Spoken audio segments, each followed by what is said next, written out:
wind constantly blows in South Texas, making a melody through wind chimes, gently bending tall grass and spinning windmills almost as fast as the wheels on big rigs hauling Eagle Ford shale crude. The clouds roll by like wave after wave in the ocean. But these days, in DeWitt County, there's a wind of discontent. You're going to be breathing nothing but that old oil-based mud and smelling the whole time. Cleveland Staley should know what he's talking about.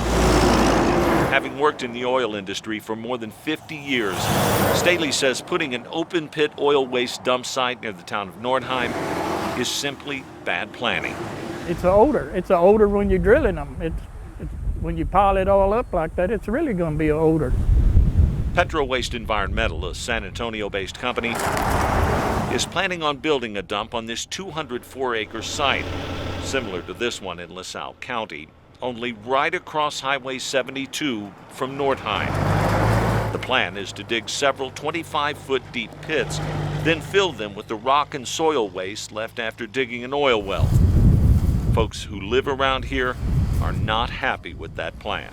There are 40 water wells within a mile radius of this site. They've formed a group, hired attorneys, and meet once a month to talk about ways to block the dump site. Because it's on the tires of the truck, they spill it. They're worried it will contaminate their wells and pollute the air. To me, it's not about money, it's about family value. Kevin Styra has strong ties to the area.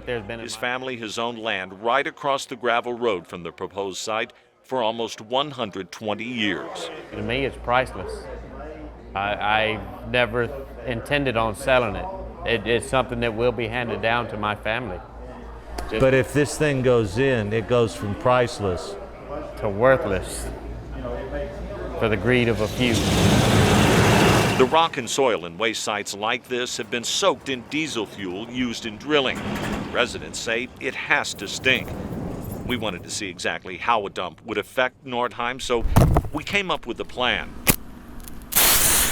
The problem is the pits are about half a mile south of town. The wind here almost always blows from the south. The folks who live in Nordheim are worried that southerly wind will carry the smell from the pits into Nordheim the same way it carries the smoke. Yeah, it's going to be nasty. Elo Pfeiffer has lived here 82 years. Yeah, I was born here.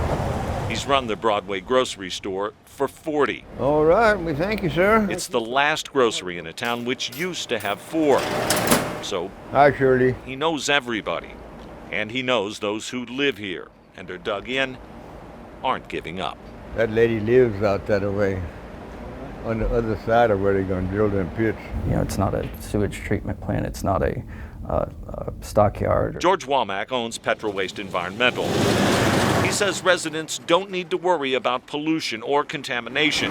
What they're proposing is state-of-the-art. Pits like this are lined twice and constantly monitored for leaks. You're constantly testing the fluid in between the two liners, so you'd pick that up right away, and then you'd have to shut down operations.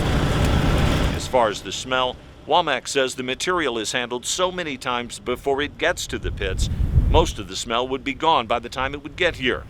But admits there will be some odor, and says folks don't need to worry about toxins. What we're talking about here is rock, primarily in soils that have come into contact with hydrocarbons. He also says his company should have done a better job of getting in front of the community. Then maybe he wouldn't have to deal with the protests. A quarter mile to half a mile outside of a town, whether it's 50 people or 5,000 people, it shouldn't be done. I mean, they're not going to put this 3 blocks away from the Capitol in Austin. Which is where the town's fate is now. The Railroad Commission is expected to make a ruling on Petro Waste's permit, perhaps within 90 days.